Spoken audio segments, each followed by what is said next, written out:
It's the question that echoes in the silence, maybe months or even years later. How long did it last? How long did that golden phase truly exist? You remember it. It's impossible to forget. That period when you felt, for the first time in your life, completely seen, like a light had been switched on in a room where you had always been in the dark. They didn't just hear what you said, they seemed to hear what you thought. The good morning texts before you woke up. The plans for the future that weren't vague, they were specific. The color of the house you would have.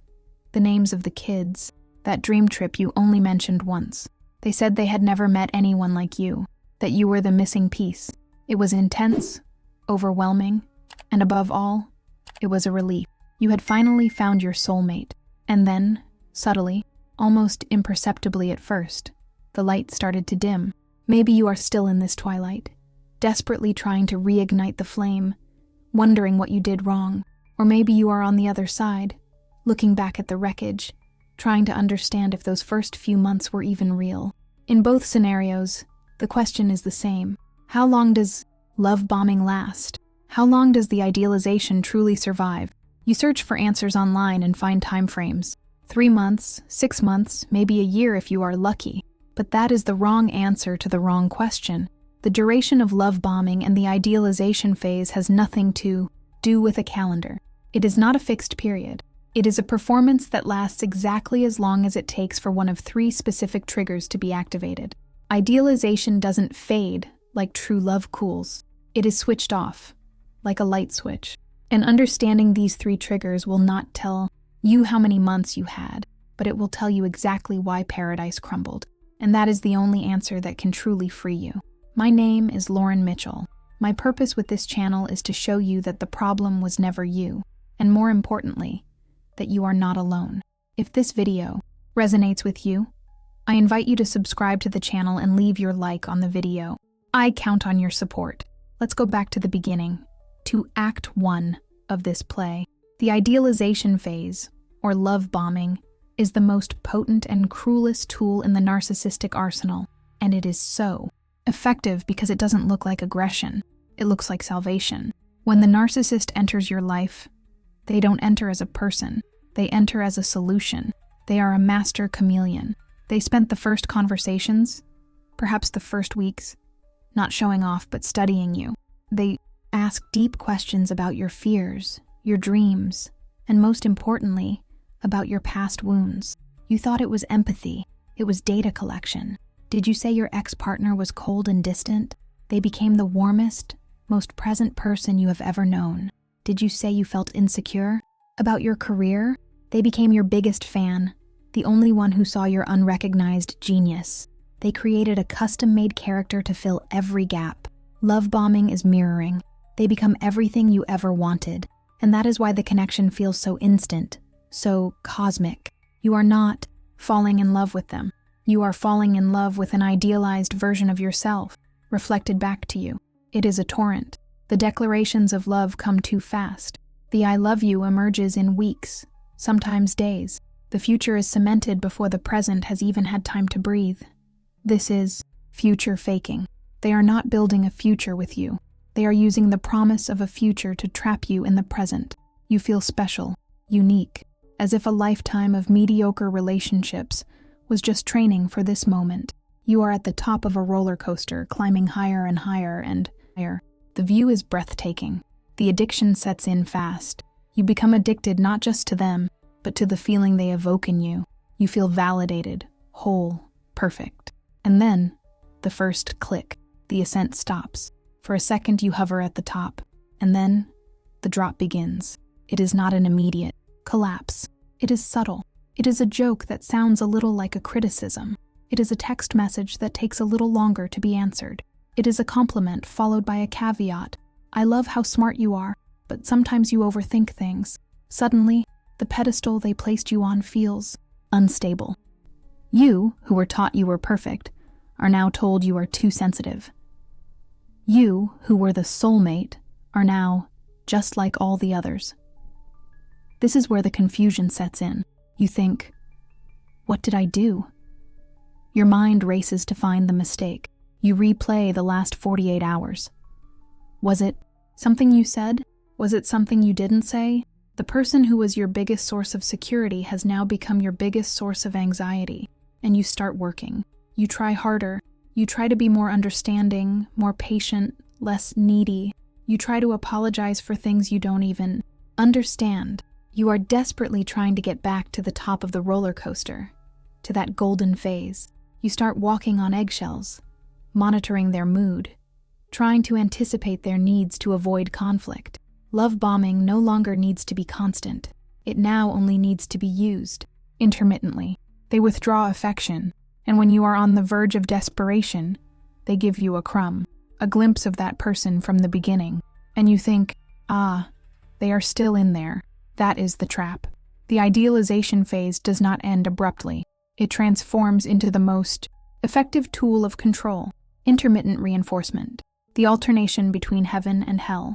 And it is from this place of confusion, this desperation to make paradise return, that you ask, how long does it last? What did I do to end it? The truth is, you did nothing. The end of idealization was already planned from the first hello, and the first trigger that ends it has nothing to do with your flaws, but with the success of their strategy. The first pillar for understanding the duration of love bombing is the most mechanical and the coldest of all. Idealization lasts the exact amount of time the narcissist needs to guarantee your capture. We have to understand something fundamental. Love bombing is not affection. It is an acquisition strategy. It is marketing. Think of it as a salesperson offering a free trial of a luxury product. The trial is amazing, but the goal was never to give you the product for free forever.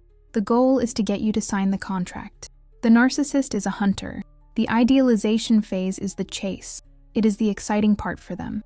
They are testing your defenses, finding your weaknesses, and heavily investing to get what they want. And what they want is supply. You are the new source. But maintaining this perfect person performance is exhausting. It costs energy. The narcissist does nothing without a return on investment.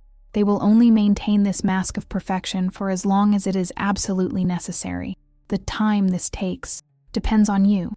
It depends on your level of resistance, your boundaries, your independence.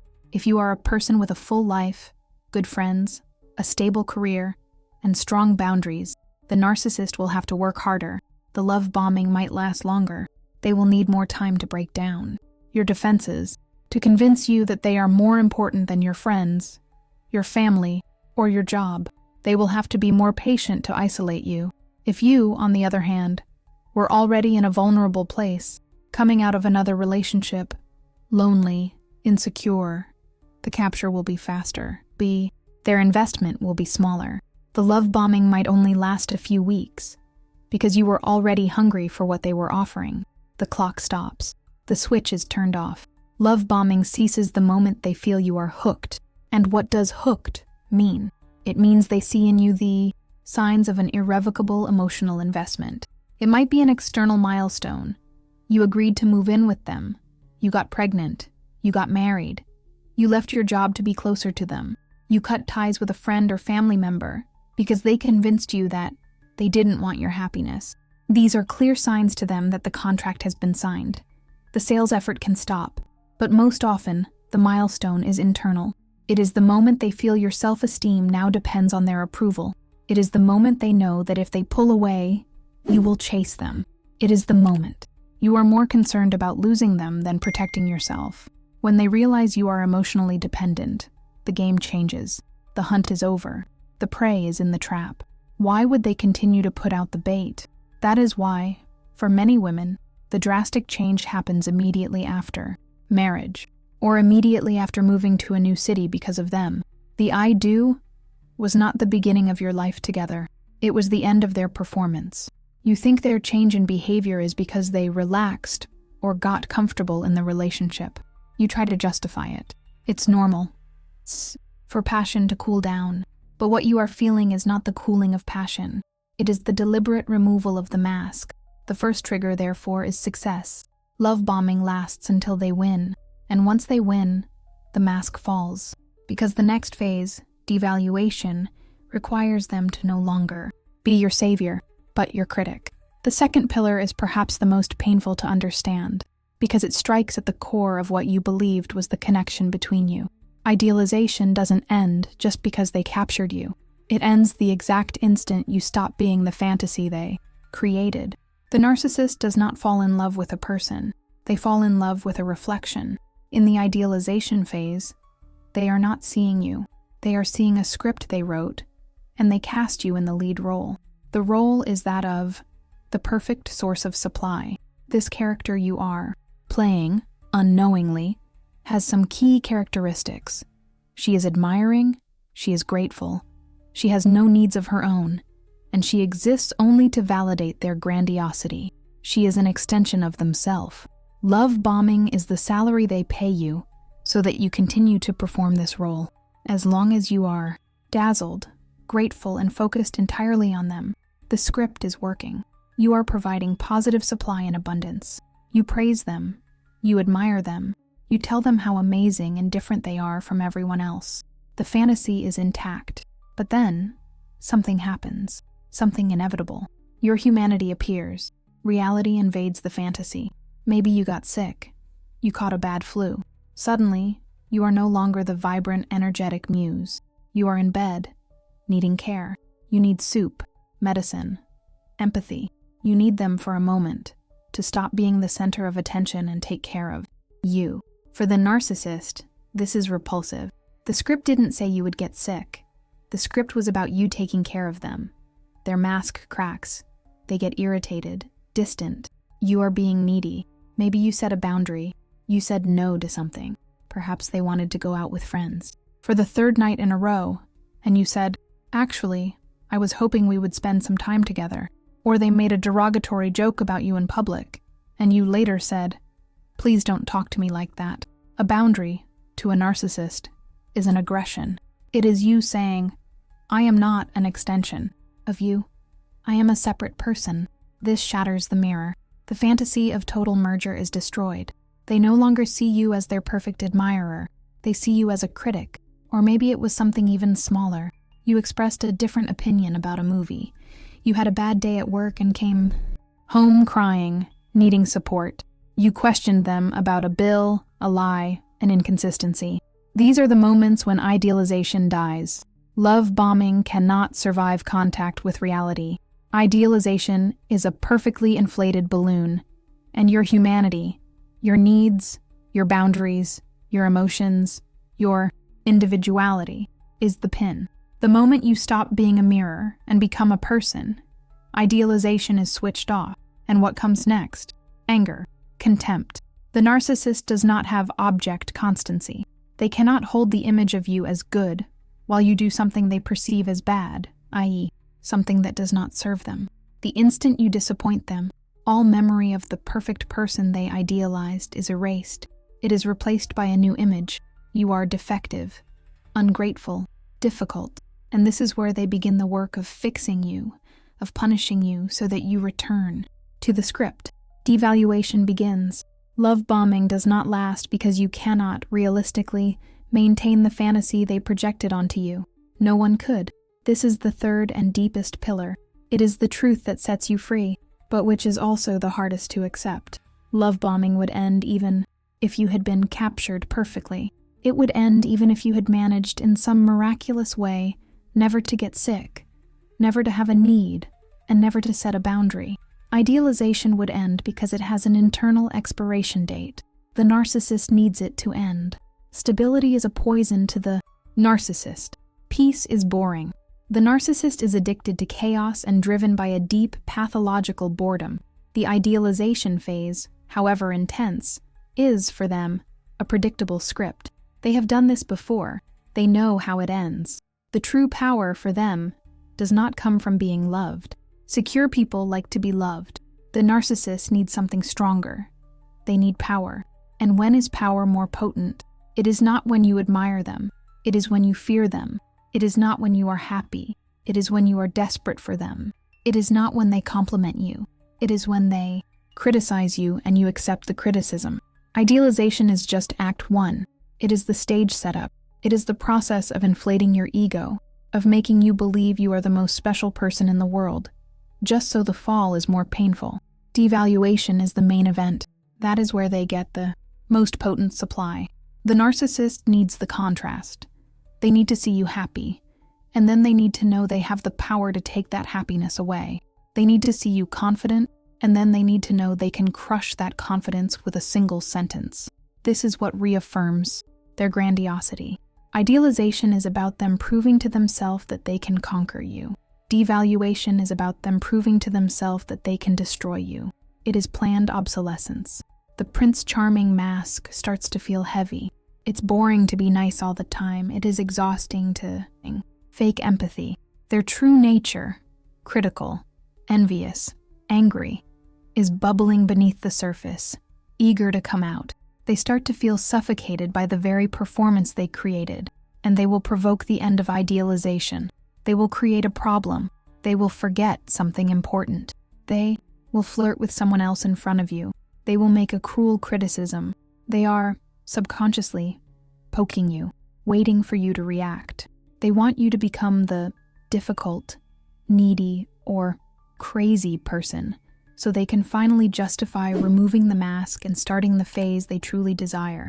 The phase where they are in total control, where they are the judge and you are the defendant, perpetually trying to prove your innocence and your love.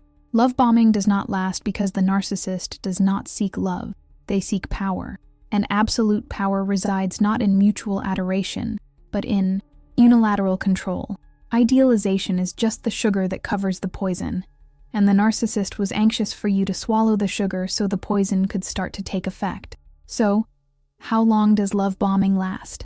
It lasts as long as it takes for you to be captured.